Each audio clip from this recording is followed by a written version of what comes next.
With the recent relaunch of skeptic.org, I've started paying a little bit more attention to my old friends, the skeptics, and frankly, I've been horrified, because they're the worst. Hans? Have courage, my friend. Yeah, Hans, I've just noticed something. These communists are all cowards. Have you looked at our caps recently? Our caps? The badges on our caps. Have you looked at them? What? No. A bit? They've got skulls on them. Rebecca Watson, I so admire the work you've done in skepticism. You were one of my first entries into skepticism as I first started thinking about it when I started listening to the Skeptic's Guide to the Universe. And I was really always impressed with how you managed to insert humour into thinking about serious topics. And I've also got to thank you because as a skeptic myself, you gave me a lot of the talking points that I had to talk to my parents about dowsing, because we keep looking for water at the farm using dowsing where you wander around with those sticks and it's ridiculous.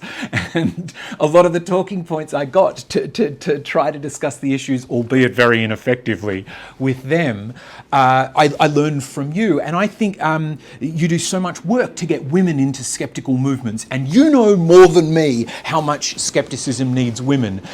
Because one of the challenges with skepticism is that as a homogeneously male environment, and we know how homogeneous environments get, they tend to go most pro in-group, anti-out-group, and towards the worst or most extreme kinds of their own things. So because the skeptic movement is mostly men, there was some skeezy behaviour, in fact. And what I most liked when the elevator gate happened, Rebecca was at a skeptic convention and she'd given a talk and she was getting in a lift really late at night, and a guy got into the lift with her and waited for the doors to close. I really liked that talk you gave. Thanks. Would you like to come to my room? To which Rebecca on the Skeptics Guide just said, Just a word to the wise here, guys. Don't do that. I don't really know how else to explain how this makes me incredibly uncomfortable, but I'll just sort of lay it out that I was a single woman, in a foreign country at 4 a.m. in a hotel elevator with you, just you, and don't invite me back to your hotel room.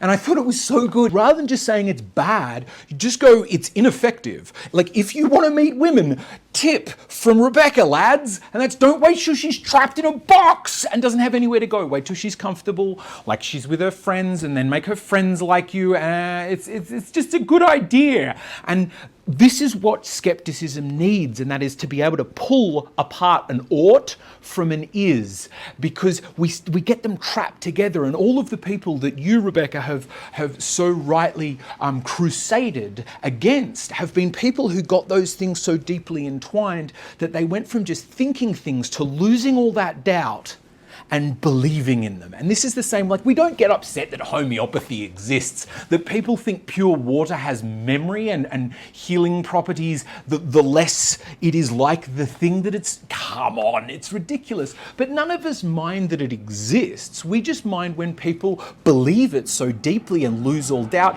that they let their child die. And it's just about that doubt and then inquiry. How do we investigate even the people we disagree with and what they're saying to try to weigh up what's right in the world? And I don't think you use that doubt and inquiry in this video, Rebecca. Becky Becks, do you like being called Becca? Take an actual former friend of mine, Michael Shermer. Shermer actually helped launch Skeptic by letting me promote it in his email news blast for Skeptic magazine. And we became friends shortly after that. But then shortly after that, I realized that he was a bad person. And then that was before I learned that someone accused him of raping her, with what I felt at the time was pretty compelling evidence behind it. Pretty compelling evidence behind it? Wow, there's a bit going on here, isn't there? Did you just accuse someone of rape who's not been convicted of rape? Is that how we do things?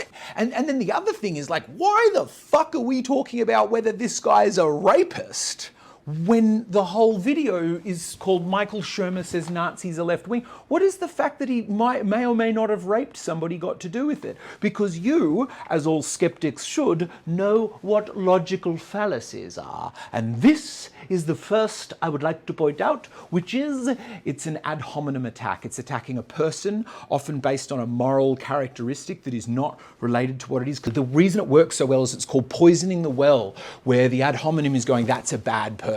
And whether the way he treats women without due process or court of law in a private room somehow relates to whether he understands whether Nazis are left wing. So this week I learned that Michael Shermer, who once wrote an entire book about the dangers of Holocaust denial. Oh, did he? Tweeted about anti-fascists. Beating up a journalist because he criticizes your political ideology is what the Nazi Party did in Germany. Now it is happening in Portland, Oregon. Good to remember that Nazi equals National Socialism. Not far right, but far left. True liberalism opposes both. Of course, he did get ratioed hard. Hundreds of people showed up in his mentions to point out what an absolute moron he is. This is an argument that's going to come up a bit today, which is whose ideology is more popular, or argumentum ad populum, which is saying because so many people believe in this thing, it's probably true. And eventually he did realize that they were right, that he is a moron, and he deleted his tweet. But let's talk about that tweet just a little bit, because it is something that he clearly believed. Most people focused on the Nazi equals far left part of his tweet, and for good reason. This is a popular talking point amongst far right morons who all they know is that socialism is something the far left likes, and so National Socialism must be something the far left likes on a national scale. Straw man argument, Rebecca, and you should be better at spotting them even in your own speech. You're not addressing whether Nazism or whether it started out as a socialist thing was real. I'll address that later, but at the moment we're talking about skepticism. You're not using it. The same people point out that Lincoln was a Republican in 1861, so Republicans 150 years later can't possibly be racist. In the same vein, the Democratic People's Republic of Korea is a democratic republic, and the peanut is both a pea and a nut. So that's obviously a ridiculous statement to make. That's not obviously a ridiculous statement to make, but that was obviously a ridiculous statement to make. This is called poo-pooing, which I just found out today is a logical fallacy where you just go, it's ridiculous. So let's address the things that you're talking about in here. Firstly, what you've got is, I think I'm looking for the name for this fallacy. Maybe you could help me find it, Rebecca. And that is, it's close to guilt by association, where you're saying these people said Thomas Jefferson was a Republican in 1831, and they're the kind of same people who say Nazis were socialists. You're not saying that he's saying that, though, are you? You're saying some of the people that say that also say this, and that's wrong, ergo, you're wrong. And let's address the Thomas Jefferson thing. I don't think there's anybody saying I'm definitely not a racist because I'm a Republican and Thomas Jefferson was a Republican. I think they're saying just because I'm a Republican doesn't definitely make me racist. In fact, our party was founded on non-racist principles or something like that. I think that would be taking their argument seriously, not straw-manning their argument. The next is quite interesting. The Democratic People's Republic of Korea is not democratic. That's really interesting, isn't it? It's almost like what Sherman's saying is that some people coalesce under a flag that might end up becoming the opposite of what they think they want to be. Isn't that interesting? And then the peanut is both a pea and a nut is almost an appeal to humour where you're just cracking a joke that sounds like, I think there's also something like called a syntactical fallacy, which is like you're using the syntax of something that makes anyway. And the point that you appear to miss this whole time, Rebecca, is the best way to deal with Shermer's argument about whether you're Nazis is to accept his point that they're Nazis and then show from within how it's incoherent. Because he's not saying that the people wearing armbands aren't Nazis. He's saying, remember, Nazis started off as left-wing. You seem to miss that again and again in this whole thing. But what about the first part of his tweet? Beating up a journalist because he criticizes your political ideology is what the Nazi Party did in Germany. Have you noticed that our caps have actually got little pictures of skulls on them?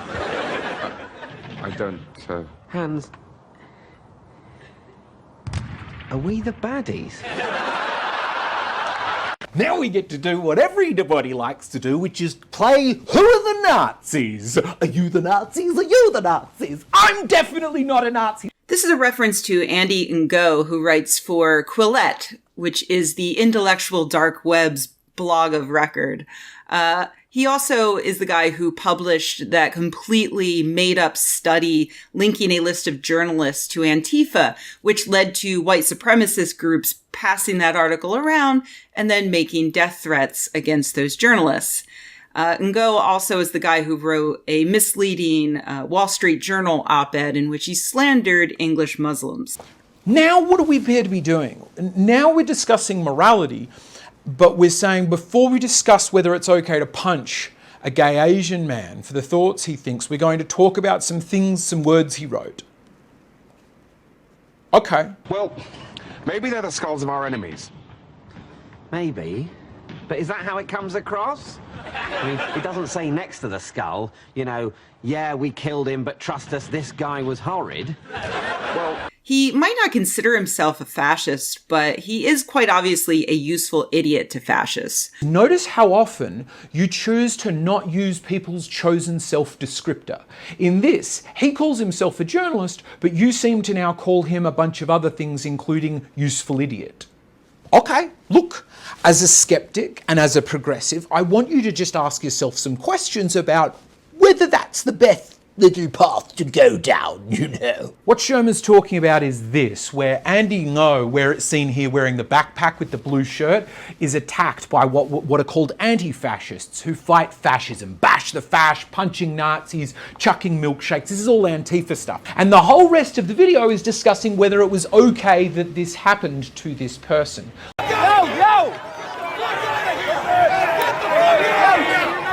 There he is, he's getting kicked in the nuts now, there, kicked again, silly string and egg. Yeah!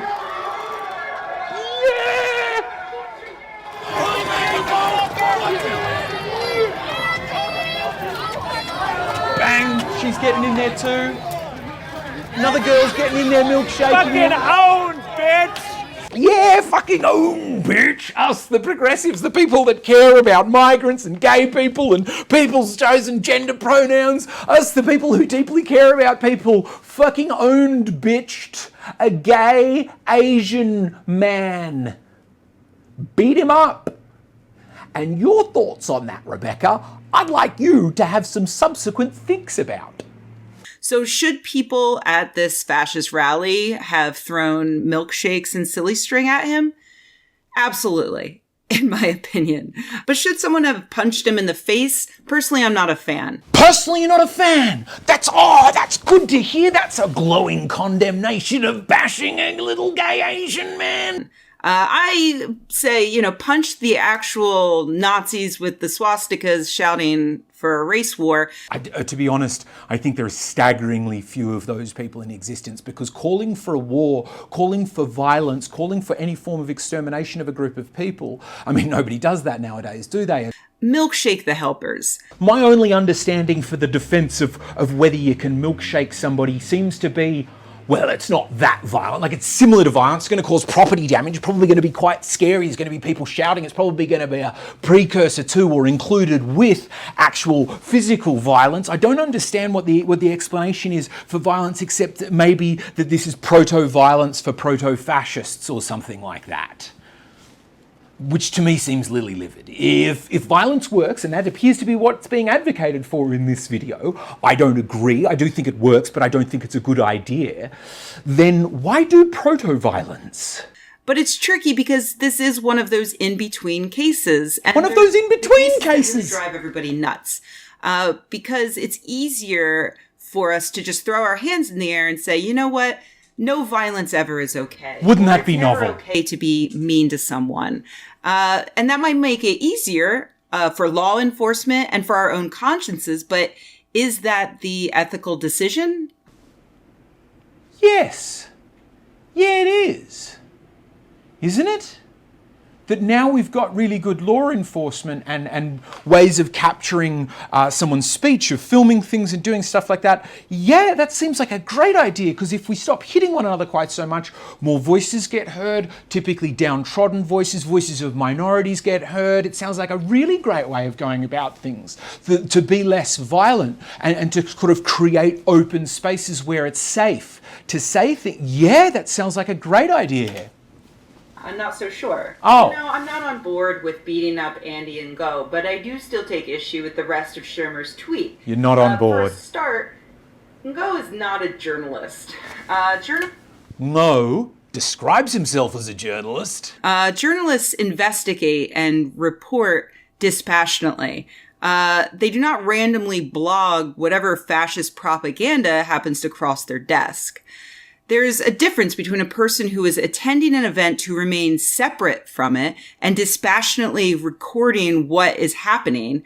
Okay, so right now we're discussing the ways in which somebody isn't the thing they describe themselves as. Okay.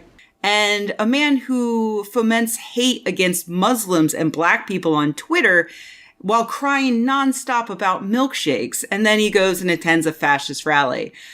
Oh, but you knew what that place was like, and you went there anyway, didn't you? Dressed like that. Literally anyone today can start a blog and call themselves a journalist, but that doesn't... Or a man or a woman, or a fascist, or a progressive. You can call yourself whatever you want. You can't call yourself a journalist, do nothing but support fascists, and then be surprised when you show up to a fascist rally and get confused for a fascist. Oh, we was looking for fascists. We just got confused and smashed his fucking head in anyway. And my other concern is with the idea that Ngo was beaten up because he, quote, criticizes your political ideology, and that is, quote, what the Nazi party did in Germany. Yes, he is saying The that. Nazis systematically murdered people due to their religion and culture. And that's what the Nazis here are continuing to call for, aided by people like Ngo. It's a beautiful dream that we can defeat Nazis with pacifist ideals. And maybe we can, but it didn't work in the 1930s and the 1940s. Didn't it work in the 1930s and 40s? You sure? Because it was the National Socialist Party that grew out of the National Workers, wasn't it, movement, that started out with a 25-point manifesto that had some awful shit in there, that it was very nationalist, it was very anti-Jew, but it also was about, well, you know, things like increasing welfare, nationalising certain industries, like Volkswagen building the Autobahn. Wasn't it also about increasing pensions, breaking up large groups and corporations, or department stores need to be rented out to smaller vendors? The government had to use smaller vendors. It sounds a lot, in fact, like it was a bit socialist when it started, when those people all dressed the same and said it was okay to go down the street beating up groups of people. But who were they against? They were against the Jews. Wasn't that terrible? Was it because the Jews were migrants? No, not really. What was it because of? Because the Jews held a lot of the wealth, and it's a really uncomfortable thing to say, and has since become just a catchphrase for anti-Semitism, but it needs to be said that it was absolutely true, that Jewish people had done quite well after the war, and so they went after those rich people. When too much power was in the hands of too few, that's who they went after, wasn't it? That's why it was very anti-Jewish, and that seems to be what Shermer was saying, that it started out as, you're missing that point and saying, no, we failed against them. No, they won. This is what happens when they win. They talk about exterminating whole groups of people. None of us are trying to silence anybody else. We're all trying to let all of the voices be heard and have there be less violence. Well, you haven't been listening to Allied propaganda. Of course they're going to say we're the bad guys. But they didn't get to design our uniforms. And their symbols are all, quite nice. Fascism is dangerous because it uses the tools of liberalism against liberalism. Fascists hide behind the protection of absolute free speech in order to ultimately destroy it. They demand a stage so that they might then ultimately remove others from that stage, which they do right now by complaining nonstop about universities deplatforming Nazis. What the hell, Rebecca? You are such a smart person. Did you? I can see your eyes reading that right now. You wrote that down and you didn't for a second just go, hang on. Did I say that Nazis deplatform people? And that's clearly what they're doing. But my example of them deplatforming was actually them complaining about us deplatforming people. The left is the deplatformers, and your example was proving that the left do it because you said that's what they... Did you... I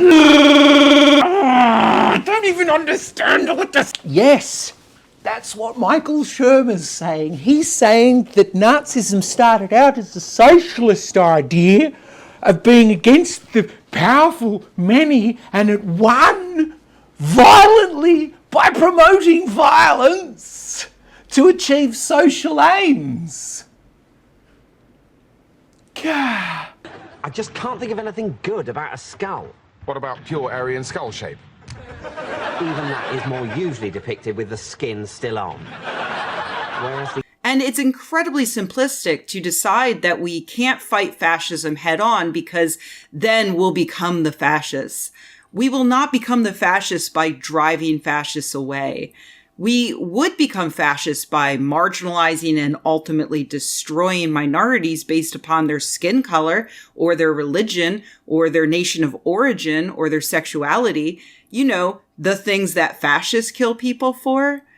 More than that, we would become the fascists by letting fascists gain a foothold in our society.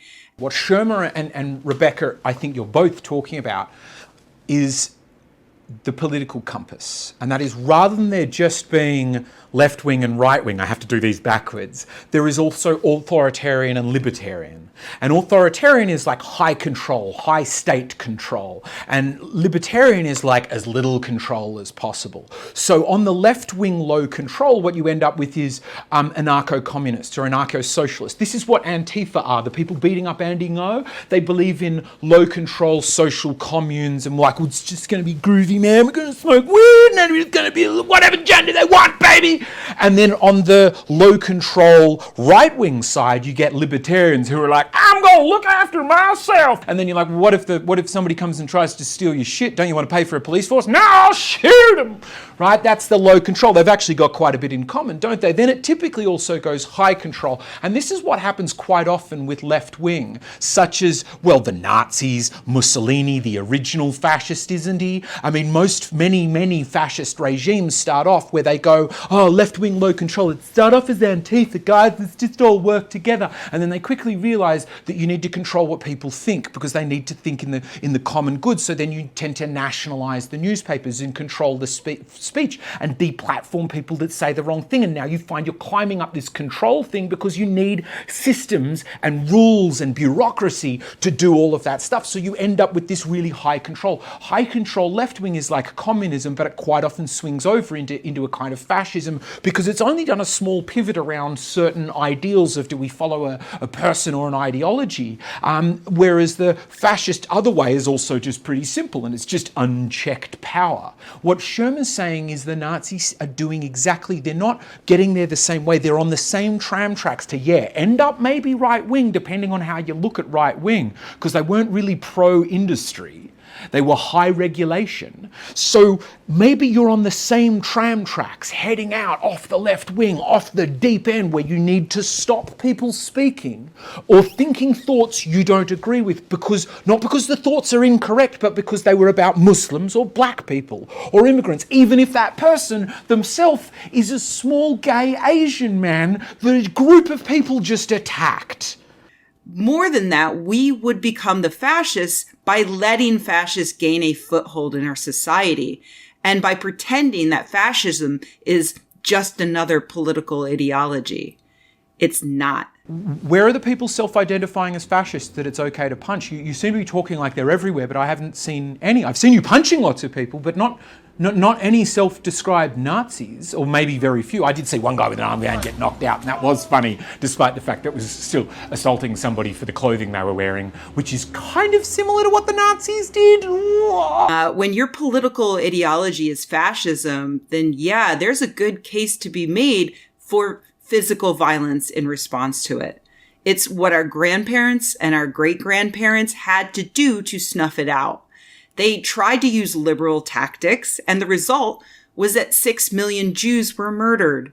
When a large group of people murdered en masse. Goodness, who would promote killing large groups of people en masse? The problem is, at what point do we employ that violence? If we could all go back in time and kill all the Nazis before 6 million Jews died, would we? Kill all the Nazis? Did you say, Rebecca, did you say kill all of them? We don't have the benefit of that retrospect in the present day. The thought experiment's meant to be, would you go back and kill Hitler if he was a baby, and you're meant to be torn about that? Nobody's ever advocated for genocide. You've just been accusing other people of advocating for genocide. Now you're like, well, wouldn't it just be the strangest thing if you could just get in a time machine and kill all of those past fascists? Or I guess there's some other fascists hanging around just today. You're clearly... What are you talking about? Kill all the Nazis. You're the only person so far I've heard in a long time advocate for violence and for it to become popular. And isn't that interesting? The ratio of popularity of advocating for violence on your video, well, look at that 10-to-1 popularity advocating for violence. Who does that remind you of? That other person who said we should look after our own and increase welfare and be quite progressive. Because this progressivism is going to be the third point I'd like you to address. The first is the skepticism, the second is who's the Nazi, and the third is about progressivism. We don't have the benefit of that retrospect in the present day. We don't have that clarity of knowing who the bad guy is and what is required to stop him. So if we can prevent the next fascist government from taking hold, and if we can do it by physical intimidation but not grievous bodily harm, should we try? Where's your proof that the violence works? Because here's what I've seen throughout history with these progressive uprisings, and that is, it's a lot of people saying those people have too much. Because it wasn't just the Nazis, was it? I mean, wasn't that Pol Pot's whole thing? Anybody that speaks French and wears glasses needs to get it because they've been profiting too much. It's just when relative inequality, when you are too obviously unequal from your neighbour, he says with his giant, beautiful backdrop, the more likely it is that people come for you. And that happens throughout history, which is this idea of equality is a great thing to rally behind if you feel downtrodden, and then you use that to go and overthrow the inequality. But you just end up with more inequality, don't you? Because it's not like Russia's doing too well, is it? It seems to promote violence, and that seems to promote the biggest badass motherfuckers being in charge. Are you the biggest, baddest ass motherfucker? Because I'm not. That's why I like the progressivism bit. I mean, I'm deeply non-violent. I really dislike violence towards people. I've been punched on multiple occasions and not even punched back. I've also been sent against my will sometimes, well, against my sort of willingness, I still went obviously, to protect other people from harm. Like, you need to come out here and deal with this because somebody's shouting at a girl, perhaps. Because for all the cries about Antifa violence, their body count remains 0. They haven't killed a single fascist, while still managing to make fascists afraid. We want to make people afraid from sharing their thoughts. Is that the goal? Well, now you're getting real close to fascism, aren't you? Because that's one of the things that fascism does, where communism controls the papers and stuff like that and says you're not allowed to publicly print stuff. But it wasn't... Fascism is the bit where it's like, I want to make you so afraid that the other person you're talking to might be an agent of the state, you won't even share those thoughts in private. That's usually somewhere that socialism doesn't go, that fascism absolutely does. So what you're saying is, I want the fear of violence to make these fascists afraid. That's a fact. You're doing it right now. This is the second time you've done it right now, where last time you were saying, well, they're calling for violence while calling for violence. Now you're saying they're the fascists while being one of the biggest cornerstones of fascism. Both the time you're doing it right now, you're durning. You're durning. This whole video is a bit of a durn. It's saying when it's okay to be violent towards groups of people, and the whole aim of that violence is non-violence. You're doing it right now. It's a durn. I don't have all the answers on the morality of violence against fascism. Evidently. I do know that when it comes to fascists versus anti-fascists, those of us on the side of progressive democracy have more reason to be afraid than getting hit with a milkshake. That's right. That's what progressive democracy, we are very afraid of that, because that last time we lost, the time you're talking about we lost to you, to the people who are you are trying to overthrow the people who were you before them. It's just a big circle. It just keeps happening. It's just the wheel of time turning again. But you're the one doing it while saying they're doing it. I'll conclude by pointing to one of Shermer's desperate follow-up tweets in which he attempts to still be seen as a vaguely serious and intellectual person. He tweets that his problem with Antifa and the violent fascist groups they oppose is violence doesn't work to achieve political goals as well as nonviolent protest/civil resistance, as evidenced by Erica Chenoweth and Maria Stephen in their data. Here's that chart. 2 points about it. First of all, there was a time in history when, according to this very data set, violent protests were more effective than nonviolent protests. That was in the 1940s. What was happening in the 1940s? Oh yeah, Nazis. Now you've done all three. First of all, the skepticism. You're not addressing the central point of what he's saying. In fact, you're just incredulously laughing at it while unwittingly agreeing with it. He's saying you started out as Nazis. You're going, oh yeah, Nazis are around then. And we're like, yeah. So if violent protest worked against fascists, it didn't, because there were Nazis, which is the opposite of what you're saying. But again, oh yeah, there were Nazis. Yeah, it did. It was the Nazis. It was you. You're not getting the skepticism bit where you've got to understand. And I've got multiple things about skepticism. There's ad hoc ergo propter hoc here. There is cherry picking. And then there is missing the fucking point. First of all, cherry picking. You're getting the thin bit of the line there, Becky Becks, and going, well, therefore it's different, right? And then you're saying, well, after this it was ad hoc ergo propter hoc. The reason the lines were on the other side, and after that came Nazis, therefore what I'm saying is right. Not realizing that you're back to front in there still as well. And you're also not addressing the fact that this span of time is from the 1940s to the 2000s. Did anything else change in that time, Rebecca? Was there any more law enforcement? Were there any smartphones that happened then? Do we now have the internet and phone numbers? We know everybody's phone number. Do we have email addresses now? Is there a way to film things? And yeah, has anything else changed since then except Nazis? And then, yeah, look up here. Look at this bit, because this bit's the progressivism that we needed to talk about. And up here, they're way apart, aren't they? And how did that happen? Because science and law enforcement and justice and all these things got put together and meant that now we don't need so much violence, which is good for progressivism, because as a woman, you're not fucking good at it. I'm terrible at it. I get punched in the face, as I just mentioned. Have you been punched in the face, Rebecca? Because if you try to milkshake me, there's a chance I'll punch you. I don't know that I would be able to stop, because it's a kind of natural response to violence, isn't it? More violence. But are we going to stand toe to toe up here? Are we going to, if I wear the wrong clothing sometime, if somebody makes me put on some clothing, then you're going to stand toe to toe with me? I'm not fucking going up against Ronda Rousey. But you, I'm 6'3", Becky Becks. I'm a gank, like I'm not even fit. But how's that going to work for you? How's our new ideal going to be? Because here's violence to achieve your aims. And you need to use a bit of doubt and inquiry to go, which of those aims, does that really work? Am I going to follow the stats on that nowadays?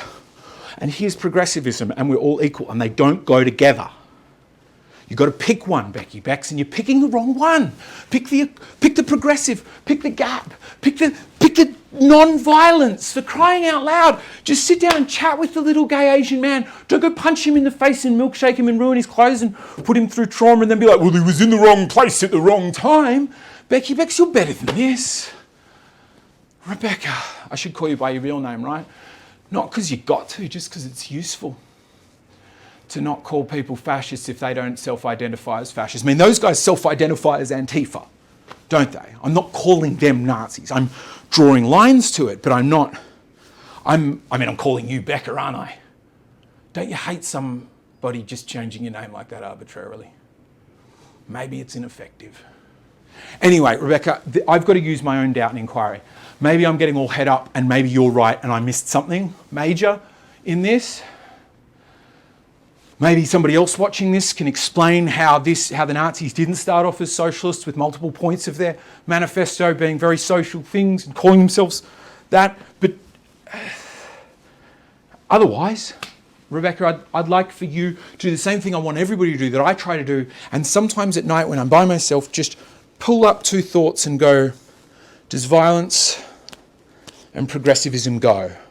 Because what happened last time that happened is Russia, that promoted equality and promoted change through violence, are they very equal nowadays to the gays and the women, the people who weren't as good as that violence? And the next I'd like you to consider is skepticism, and are you a skeptic? And this stuff. And this stuff's just the stuff you said in the video. It's a lot of your underlying beliefs, and go, which one's more important? Because some of them, according to this video, don't seem like they're going that way. And then there's the view of Nazism, and whether this is the wheel of time of the people, the masses taking stuff off the few, and how it's different. Just address the central point. And if I'm wrong, please let me know, because I regularly am. Like over 50% of the time, it's got to be probabilistically right. Maybe this is one of that 50% of the time you're wrong, though. We don't know. We just got to figure it out for ourselves, don't we? We're all muddling through, and I'm exhausted. My face is red. Good night, Rebecca.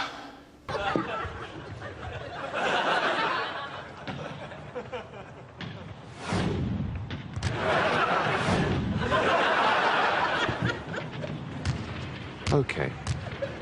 So